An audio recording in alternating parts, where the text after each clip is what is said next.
윤석열 대통령이 명태균 씨로부터 비공표 여론조사 보고서를 텔레그램 메신저로 1대1로 전달받고 직접 확인 메시지까지 보낸 증거가 나왔습니다. 또한 명 씨가 김건희 여사에게도 직접 공표되지 않은 여론조사 결과를 전달하자 김 여사가 충성이라고 답장한 사실도 검찰 수사에서 확인됐습니다. 뉴스타파가 입수해 보도한 107쪽 분량의 창원지검 수사보고서에는 명 씨가 대선 전부터 2023년 4월까지 윤 대통령과 김 여사와 나눈 메시지를 캡처한 파일 등이 담겨 있습니다. 국민의힘 대선 후보 경선이 진행되고 있던 2021년 10월 21일 명 씨는 윤석열 캠프에서 의뢰한 것으로 추정되는 비공표 여론조사를 시행한 뒤 윤 대통령에게 텔레그램으로 국민의힘 책임당원 5,044명을 조사한 결과라며 비공표 여론조사라 보안 유지 부탁한다며 결과 보고서 파일을 보냈습니다. 이를 확인한 윤 대통령은 곧 그래요라는 답장을 보냈습니다. 이어 명 씨가 이재명을 선택한 11%는 이중 당적자로 추정된다. 최소 6만 명이다라고 하자 윤 대통령은 이놈들이 홍으로 가는 거 아니야라고 반문하기도 했습니다.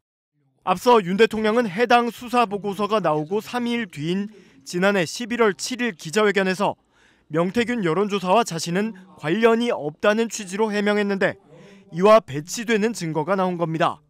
김 여사도 2021년 7월 3일 명 씨가 언론에 아직 보도되지 않은 여론조사 결과를 전달하며 내일 오후에 공표될 여론조사이니 보안 유지 부탁드린다고 하자 넵 충성이라는 답장을 보냈습니다. 이보다 앞선 2021년 6월에는 명 씨가 대선 후보 적합도 관련 여론조사 등 결과를 보내자 김 여사가 감사합니다라며 윤 대통령의 전화번호를 명 씨에게 보냅니다. 이에 명 씨가 이따 4시 20분에 연락 올리겠습니다라고 답하는 등 윤 대통령과도 여론조사 관련 통화가 이루어진 것으로 추정되는 대목도 나옵니다. 검찰이 확보한 이런 증거에 따르면 윤 대통령 부부가 명태균 씨에게 비공표 여론조사를 전달받았다는 게 확인된 것만 모두 4차례. 그러나 당시 윤 후보는 명 씨나 미래한국연구소에 회당 400만 원이 들어가는 여론조사 비용을 전혀 지급하지 않은 것으로 파악됐습니다. 따라서 이 같은 메신저 내역은 이들 부부가 정치자금법을 위반했다는 걸 뒷받침하는 증거가 될 수 있을 것으로 보입니다. 앞서 강혜경 씨는 명 씨가 대선 당시 윤 후보를 위해 공짜로 여론조사를 해줬고 비용 대신 김영선 전 의원의 공천을 받아왔다고 주장했습니다.